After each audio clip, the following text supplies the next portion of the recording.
ini Senin tanggal 10/10/2021 kita melakukan diskusi kantor Polda dan pengadaan dan staf DPRD tentang masalah benturan kepentingan, terus manajemen risiko, serta gratifikasi. Dalam hal ini kami memberi sekilas ulasan bahwasanya pengertian benturan kepentingan menurut peraturan Lembaga Kebijakan Anggaran dan Dasar nomor 15 tahun 2011 adalah benturan kepentingan merupakan suatu kondisi di mana pertimbangan pribadi mempengaruhi dan atau dapat menyingkirkan profesionalitas seorang pejabat dalam mengemban tugas, ya. Terus kemudian kepentingan pribadi adalah keinginan atau kebutuhan pegawai mengenai suatu hal yang bersifat pribadi dan atau bersifat hubungan dengan pihak yang dapat mempengaruhi keputusan.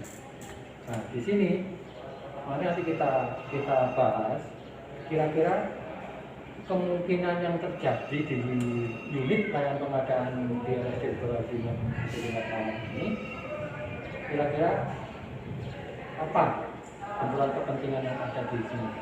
Itu monggo kita bahas, ya. Menurut teman-teman semua ini gimana? Apa yang ada? Monggo. Kira-kira siapa ini? Kemudian dari dia itu tentang benturan kepentingan.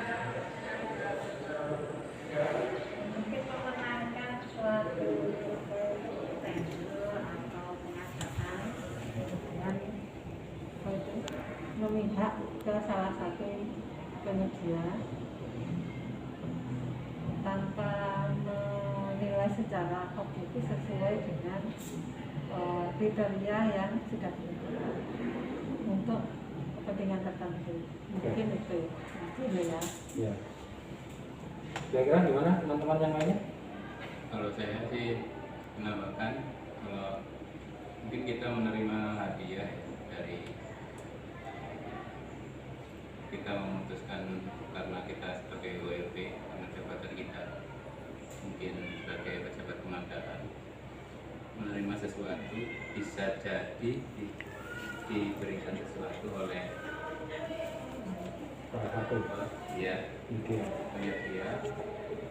sehingga menyebabkan situasi semacam benturan kepentingan. Mungkin sedikit menambahkan ya, barangkali ini bisa juga dimasukkan kebetulan kalau untuk benturan kepentingan bisa terjadi karena kita kan penyedia juga banyak yang ada di sini. Bisa terjadi juga penyedia yang menjadi rekanan di kita itu adalah merupakan saudara kita, entah itu saudara jauh atau saudara dekat atau mungkin teman dari saudara dari teman-teman kita sendiri, seperti itu.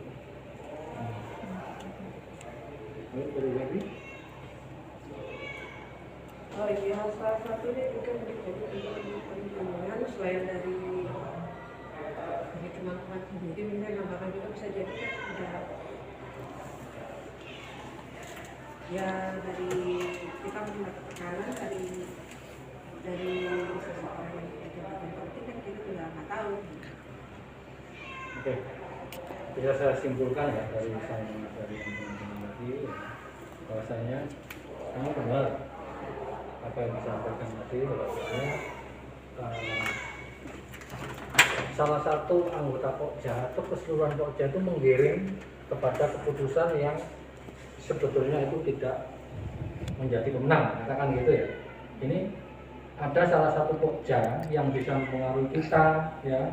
Kemudian Pokja itu akhirnya masuk ke dalam lingkaran sehingga dia memutuskan sesuai dengan kepentingan salah satu anggota Pokja itu, ya.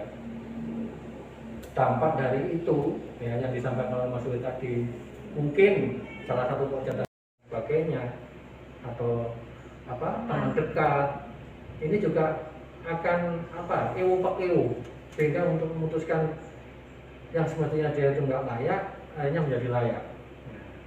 Ini harapan kami ya, kalau terjadi seperti ini jangan dilakukan ya, jangan dilakukan.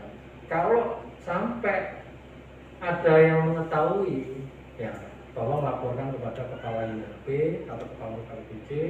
Nanti kepala KBPJ akan melaporkan kepada unit terkait, dalam hal ini SPI dan seterusnya secara birokrasi. Itu yang akan kami lakukan dengan tim BPK dan BPN. Nanti itu langkah-langkahnya. Jadi apa yang disampaikan teman-teman tadi jangan sampai itu terjadi. Preventifnya adalah kita selalu mengawasi kita, ya, jangan sampai kita itu terjebak dalam lingkaran pada benturan kepentingan. Itu masalah benturan kepentingan. Oke, ini jelas saja ya, kita ambil simpel-simpel aja. Kita lanjut ke pengertian risiko. Risiko menurut ISO 31000 2009 ISO kayak 73 adalah pengaruh ketidakpastian pada tujuan ketidakpastian mengikuti peristiwa yang mungkin atau tidak terjadi, dan ketidakpastian yang disebabkan oleh kurangnya informasi atau ketidakjelasan risiko berhubungan dengan ketidakpastian. Ini mulut bahasanya. Sesuatu yang tidak pasti dapat berakibat menguntungkan atau merugikan ketidakpastian yang menimbulkan kemungkinan. Menguntungkan dikenal dengan istilah peluang atau opportunity. Sedangkan ketidakpastian yang menimbulkan akibat yang merugikan dikenal dengan istilah risiko atau risk. Faktor ketidakpastian inilah yang akhirnya menyebabkan timbulnya risiko pada suatu kegiatan. Nah, di sini di unit dalam pengadaan ini, kira-kira risiko yang paling jelek itu yang bisa terjadi di sini apa? Ini kira-kira aja. Jadi ini kita bayangkan kira-kira apa ya risiko terjelek di sini. Terus langkah-langkah penanganannya bagaimana? Jadi kita punya manajemen risiko itu yang sudah tertata. Ya. Kalau menurut teman-teman gimana? Apa kira-kira risiko terjelek? Kalau yang paling SK kan sudah selesai kan sekarang. SK sudah terbit. Untuk yang tahun ini sudah terbit di mana, di bulan Desember ya, kalau tidak salah. SK Jogja, SK Pejabat, ya bulan Desember. SK dari SKSC. Kalau SK yang dari mana, dari pusat itu sudah masuk di dalam 3 tahun. Secara otomatis 3 tahun. Tahun 2 tahun yang lalu. 2022 ini yang terakhir. Jadi SK sudah di blank sama Mas Sofi karena ini sudah tidak menjadi risiko bagi kita. Sedangkan risiko yang lainnya ini apa Mas Sofi kira-kira? Ya, kalau misalnya kesalahan dalam membaca spek mungkin karena barangnya sulit, apalagi kalau alas sehingga kadang dibeli ternyata alatnya tidak sesuai dengan yang diharapkan oleh user. Nah itu yang saya kira yang paling berat resikonya, karena alat itu hanya tidak terpakai dan bisa dianggap mungkin merugikan negara ya. Ya, Alat itu. Karena merugikan negara juga itu masuk dalam kategori korupsi. Ya, ya. Saya kira itu yang paling berat. Jadi mungkin dari ulasan perlu berhati-hati, ya. sangat berhati-hati dalam membaca spek, memastikan lagi kepada user. Saya kira itu bisa memang betul yang kita memasuki. Terus kira-kira dari teman-teman bagaimana ini untuk menyikapi agar kita tidak salah dalam membaca spesifikasi yang disampaikan oleh PPK dan user. Ini kira-kira apa langkah-langkah?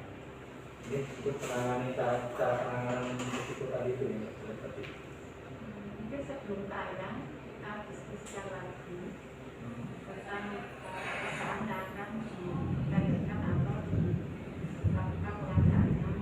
Untuk apa kita adakan pertemuan antara user, PPK, dan kita satu kok jawab-jawab. Jadi tampilkan lagi secara detail supaya tidak ada kesalahan sebelum ditayangkan. artinya kita review kembali ya, kita review kembali dengan unit terkait dan usernya, sehingga nanti kita menghasilkan spek yang benar-benar jelas. Karena spek yang diajukan user itu belum tentu jelas juga. Kan gitu kan? Kenyataannya terjadi itu. Kita nggak paham juga dengan caranya gini. Oke, kalau dari konstruksi ya kita membaca harus artinya yang terjadi kemarin di IGD kan kita kan kesulitan untuk membaca gambar dari konsultan berencana, sehingga apa sih yang tertera di KAK kan akhirnya tidak sesuai dengan kenyataan. Kalau di KAK kan harusnya bangunan itu bisa difungsikan, sementara ternyata di dalam spek yang diupload oleh BPK ternyata kan belum sampai bisa difungsikan dengan bagus. Nah itu juga saya kira risiko yang berat itu ya. Tambahan juga ya. Namanya pengadaan itu ibaratnya kan kita itu kan membeli sesuatu itu paling tidak itu kita tidak akan terkena istilah yang namanya korupsi. Korupsi itu ada dua macam ya, satu itu memperkaya diri sendiri, yang kedua memperkaya orang lain. Ketika pasalnya itu memperkaya orang lain, artinya bahwa kita itu memberikan keuntungan yang berlebih kepada mereka. Dalam hal penawaran atau dalam hal pengajuan penawaran itu salah satu clue kita adalah memberikan surat pernyataan bahwa ada yang ditawarkan dengan harga yang wajar. Jadi ada tambahan mereka apabila terjadi perbedaan harga dengan di tempat lain, itu maka menjadi tanggung jawab dari penyedia itu. Terutama hal ini untuk pekerjaan-pekerjaan yang pengadaan barang. Jadi yang disampaikan Mas Yogi dan Mas Yogi, jadi saya tangkap di sini alangkah lebih baiknya yang kita kolaborasi dengan pemerintah tadi. Memang kemarin itu kita mepet ya IGD itu ya, sehingga tidak bisa konsultan perencana ditarik ke sini untuk review semuanya. Pada waktu itu kan ya, pada waktu tayang itu kalau nggak salah tanggal 1 Agustusan itu langsung proses tayang dari BPK, review konsultan perencana kita masih belum berani. Tapi sebetulnya kalau Di BPK sebetulnya ya, proses itu bukan di kita. proses kita kan memilih manajemen. Ya. Jadi untuk kejelasan harus mereview lagi. tapi untuk kejelasan untuk teknis, karena kita itu bukan bicara, bukan memahami atau ahli di bidang teknis, kan sudah apa itu ada tim teknis ya. Ya, itu di BPK. Nah itu harusnya dimatangkan dulu. Itu di BPK. Ya, itulah. Makanya sampai sebatas mana sebenarnya Pokja punya tanggung jawab di situ ya. Karena kita nggak punya tim ahli. Sampai sebatas mana kita mereview spek itu, terutama untuk konstruksi ya. Berarti nanti Itu yang nggak jelas. langkahnya nanti gini ya, kita ambil langkah-langkah, kita lakukan review dengan BPK sekalian ya, artinya kita bantu BPK Langsung dengan langsung kita bantu BPK untuk menyiapkan data-data. Jadi di kita sudah final seperti makanan, kita nggak review ulang kan. Setelah dari BPK yang sudah kita bahas dengan kita sudah proses, karena reviewnya ini kalau di kita reviewnya bukan review kesesuaian dengan KAK dan ini aja dengan dokumen kita. Nah, kalau di KAK ini nggak sesuai dengan dokumen kita salah. Tapi KAK ini ditarik ke sana di BPK, ini harus sesuai dulu dengan kenyataan di lapangan. Nah, ini harus kita lakukan bersama-sama seperti makanan itu, kita buat bareng, duduk antara PPK, tim teknisnya maksudnya, tim teknis dan PPK sekalian biar tahu gitu kan, bahas masalah spesifikasi detail gedung. Kalau perlu PPK bisa menghadirkan konsultan perencananya juga untuk bahas itu, ketika itu ada konsultan perencananya. Ketika itu hubungannya dengan pejabat pengadilan dengan Pak Sindu, ya cukup dengan Pak Sindu, mungkin dengan saya, dengan PPK dan tim teknisnya user. Kira-kira bagaimana ini pelaksanaannya, kita bahas bareng, final sudah masuk dalam LPSE dari PPK ke pejabat pengadaan, dan satunya lagi kalau tender melalui KUK PBJ, saya kira nanti gitu. Jadi tidak setelah dibahas di sana, kemudian dari sini mentah lagi ke sana, nanti efektif ya. Jadi kita sepakatin ya.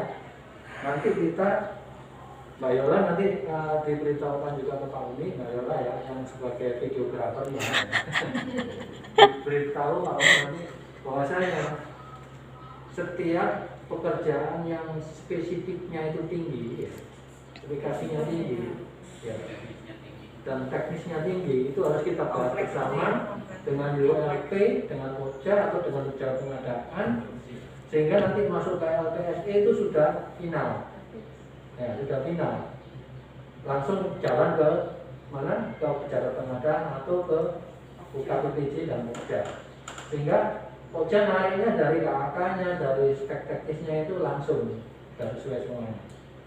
Jadi sebelum tayang ya itu difinalkan dulu di PPK. Karena apa? Kalau difinalkan di ULP nanti kalau ada kembali, nah ULP ini inputnya akan ketahuan nanti. Lama di ULP. Banyak yang terjadi seperti itu Mas Ibu ya. Jadi sudah dikirim ke ULP, masih ada yang salah dikembalikan, tapi draft ini tidak bisa berubah, tetap tanggalnya karena memang tanggal Oktober, September ya. Sekarang udah Oktober kan, itu sudah dikembalikan, nggak berlaku Oktober lagi, tetap September di LPSE. Ini yang menjadi masalah. Ya.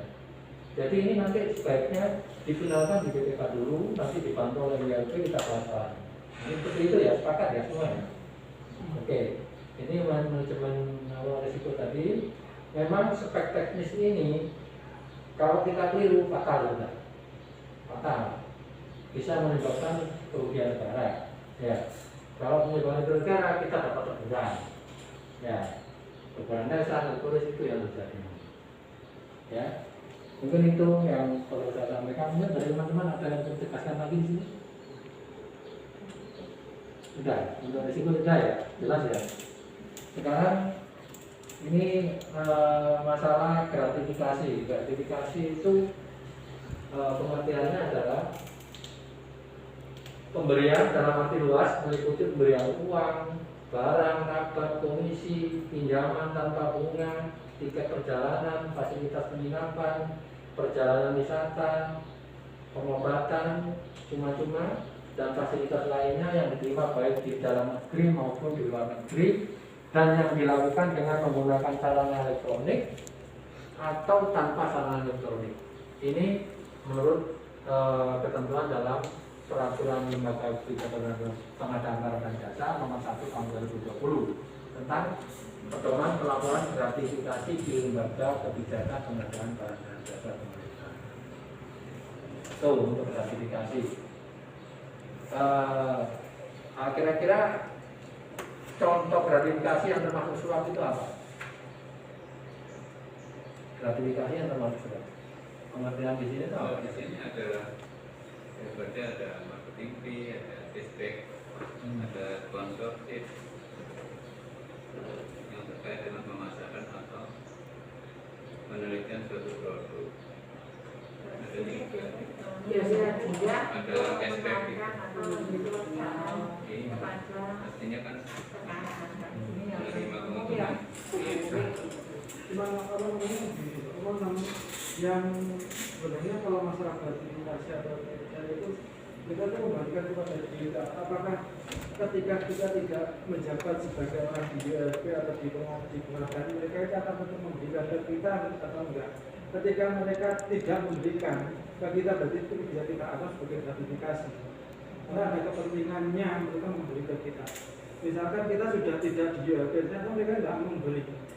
Ternyata mereka memberi, berarti itu adalah bukan, menurut saya itu bukan gratifikasi, tapi ketika masih di ULP mereka memberi, ketika kita sudah tidak di ULP mereka sudah tidak memberi, itu namanya gratifikasi ya. Terkait dengan pekerjaan kita. Jadi kalau yang dari Mas Yudi tadi evaluasinya agak jauh ya, artinya nunggu kita keluar dulu dari ULP ya kan, nunggu kita keluar dulu di enggak memberi sesuatu dengan maksud supaya Dia menang. ada kepentingan Ya. mereka yang kepentingan tertentu untuk memenangkan dirinya atau supaya dia dapat pekerjaan dari kita.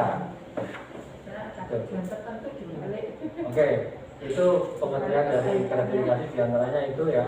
Dan yang kenyataan yang ada di sini, umpama ini kalau terjadi, ini salah satu contohnya ya, kayak obat atau alat atau barang dan jasa, yang dimana barang itu ternyata ada diskon, ya.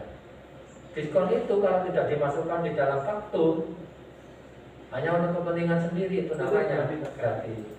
Bukan gravitasi ya, tapi gratifikasi.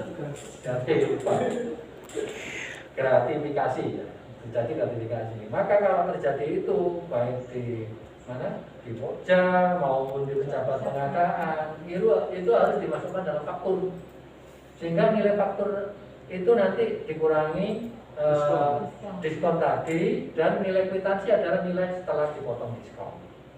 Itu nanti BPK harus mengetahui itu ya. Nanti ketika ada di sana tiba-tiba di ULP itu dia tidak menyampaikan ya, tahu-tahu di sana menyampaikan diskon ya di BPK. Mohon nanti di bagian fotografernya sampaikan ke BPK bahasanya apa yang diberikan di sini nggak boleh Pak, ini harus masuk dalam faktur, harus dikat seperti itu, dan kwitansinya harus setelah dilakukan diskon.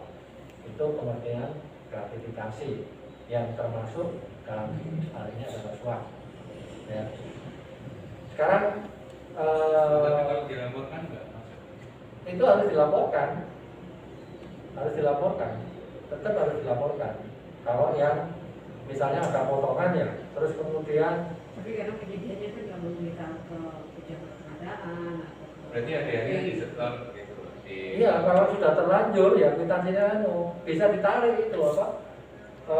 Kalau ini masuk dalam tender otomatis kan sulit ya. Kalau masuk dalam pejabat pengadaan masih bisa dilakukan pembenahan, tapi kalau masuk dalam tender ini sulit. Tahu-tahu setelah tender disampaikan, Pak ini ada diskon, ini sulit, nggak bisa dilakukan. Kalau diskon mau begitu, munculkan di dalam kontrak, di addendum kontrak itu bahasanya ada diskon sekian, kemudian yang dibayarkan pada mereka sesuai faktur. setelah faktur dan setelah diskon. Itu penanganannya ketika itu masuk di Pokja. Pemberitahuannya setelah diluluskan dari pemenang, menyampaikan kepada PPK, Pak ini ada diskon ini. Nah ini yang harus ditindaklanjuti dengan addendum kontrak atau global kontrak. Ya. Kalau di pejabat pengadaan, kalau ini juga masuk di dalam di dalam SPK, sudah terlanjur SPK ya sama ada addendum. Tapi kalau yang di bawah 50 juta cukup dengan kwitansi, maka harus dilakukan negosiasi ulang di situ. Dilakukan berita acara negonya, disebutkan nanti bahwasanya itu ada diskon sekian. Ya. Mungkin itu untuk yang masalah gratifikasi.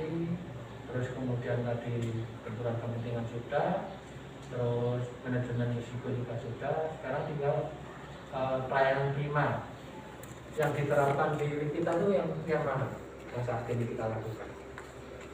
Jadi mungkin apa yang dilakukan Mas Budi itu ya? Saya kira kalau kita melakukan Mantap gimana? dengan barang jasa dengan cara mengikuti sesuai aturan yang diterapkan di aturan BPJS itu kan sudah pelayanan prima, karena kita tupoksinya itu. Terus pertanyaan Dan saya, penyedia tidak sampai menyangka, itu berarti kan kita sudah melakukan wujud dari bayaran prima. iya, wujud darinya itu. Pertanyaan saya, kalau ada penyedia yang ngeyel, apa yang harus kita lakukan sebagai Ya, tetap kita memberikan penjelasan sampai memberikan dia pelayanan prima itu bagaimana caranya? Kira-kira contohnya kayak apa? Ya, dia itu merasa bahwasanya dirinya katakan urutan pertama udah masuk, ya kan? Dia kesini datang, yang bilang Pak, saya ini urutan pertama, kok tidak masuk? Seharusnya masuk, kalau nggak masuk saya kan bagaimana bla bla bla bla, sehingga dia tidak arogan katakan Ya, gitu. Terus jadi apa yang kita lakukan langkah-langkahnya? Penjelasan bahwa kan situasinya waktu itu kan belum ada pengumuman penetapan menang kan belum, ini masih situasinya masih evaluasi. Jadi juga dia masih tahap evaluasi kan gitu. Ada tahap-tahap evaluasi, jadi belum tentu harga terendah itu memenang kan gitu. Gimana, Bumita? Ya, terus semisal tadinya aja kan ada fasilitas di sanggar itu ya, sanggar itu kalau tidak kuat kan mereka bisa menyangga. Tapi seandainya mereka kesini sama seperti yang dikatakan tadi, kita beri penjelasan yang rasional yang bisa sebisa mungkin Diterima. mereka menerima apa yang kita evaluasi atau nilai-nilai evaluasi terhadap mereka secara rasional. Sering juga mereka kesini kapan tuh ya yang pernah Iya, juga, kok saya nggak di kita jelaskan. pembuktian kualifikasi kok Ini kita ada nggak apa, dipanggil. ya sama ini ada apa, akhirnya mereka mau menerima. Boleh nggak kita menunjukkan apa evaluasi Oh. CV yang lainnya? Ya, nggak boleh. Dia sendiri. Bapak Enggak, punya pertanyaan saya tugas. boleh nggak? Kita kan nggak Boleh, boleh. oke. Boleh. Kita menanya bapak, misalnya dia tidak terima terhadap hasil evaluasi yang sudah kita lakukan kepada mereka. Kita tunjukkan sama tidak ini enggak, ketentuannya agak ini, sama tidak ini enggak. Akhirnya mereka kan menerima kalau mereka ternyata tidak memenuhi persyaratan seperti yang kita apa itu tentukan. Akhirnya kita memberi penjelasan yang baik. Artinya saya bisa menambahkan di sini, ngambil kesimpulan dari Bupati dan Bumita. Mungkin Pak itu ada tambahan atau enggak? Kalau saya kira terkait juga dengan profesionalitas kita ya, kompetensi kita, kemampuan kita memahami apa aturan-aturan juga ya, kalau sehingga kita bisa Menjelaskan. menjelaskan juga mungkin terkait juga dengan cara kita bersikap ya, Menyampaikan. kalau sampai kan itu prima ya, mungkin dengan cara sopan santun gitu, mungkin juga terkait Attitude. attitude kita. Kan pernah kan ya, kalau kita waktu CS dulu ya, sampai bawa pengacara. Oh iya, dia nggak terima. Kalimantan. Sampai mereka bawa pengacara ke sini, tapi kita tunjukkan data-data objektifnya. Bapak sebagai pengacara, Bapak kalau membaca ini, hasil ini bagaimana? Saya akan salah Pak. Akhirnya orangnya sendiri yang ngomong, oh iya itu benar. Akhirnya kan Pengacaranya. dia sendiri menyatakan bahwa kita benar. Nah, itu akhirnya kan dia nggak bisa berlanjut. Mungkin ya anu ya, win-win solution itu ya, Ya. mungkin ya, kalau kita perhatikan layanan prima itu sama-sama enak lah, Ya sama-sama. sama-sama menang gitu ya. Jadi mereka juga lega. Mereka tidak sesuai dengan harapannya. Ketika dapat penjelasan yang nasional, mereka ini Baik. Kalau gitu kesimpulannya adalah memang bagaimana kita melayani customer dalam hal ini penyedia. Kalau terjadi dia itu tidak bisa menerima, mungkin segala macam itu kita harus jangan sampai terpancing emosinya juga dengan dia. Kita harus melayani dengan baik, kita jelaskan sesuai dengan aturan, dan kita harapkan dia memang harus bisa menerima ya. Harapan kita bisa menerima dengan penjelasan apa yang kita lakukan secara baik, secara profesional yang dikatakan Mas Sofi tadi, sehingga apa yang kita sampaikan itu benar-benar punya dasar yang kuat dengan data-data yang ada, dan dari pihak penyedia itu bisa legowo menerima keputusan apa yang sudah kita putuskan. Jadi pikirannya itu tidak suudon thinking, negatif thinking, suudon thinking. Kalau sudah ke sana, kita sudah beri penjelasan dengan baik, insya Allah mereka bisa menerima semua. Mungkin itu ya diskusi hari ini ya. Terima kasih semua teman-teman. Semoga diskusi ini bermanfaat ya. sehingga apa yang kita putuskan menjadi menjadi keputusan yang terbaik ya. Jadi catatan bagi kita bahwasanya apa yang kita lakukan harus dilakukan dengan musyawarah mufakat seperti ini dalam diskusi, sehingga tidak menimbulkan salah persepsi di antara kita, baik sampai keluar ya. Kita satu bahasa di dalam keputusan, bahasa di keputusan ini A, keluarnya juga A. Dan harus diperhatikan mana itu keputusan yang masih sifatnya rahasia dan mana sifat keputusan itu yang sudah bisa diumumkan, kita tempelkan dalam pengumuman ya. Kita transparan dan akuntabel, itu harapan kita ya. Tidak ada unsur kita menggiring penyedia. Ini itu ya. Terima kasih atas pertemuan ini, semoga bermanfaat terhadap kita semua. Assalamualaikum warahmatullahi wabarakatuh.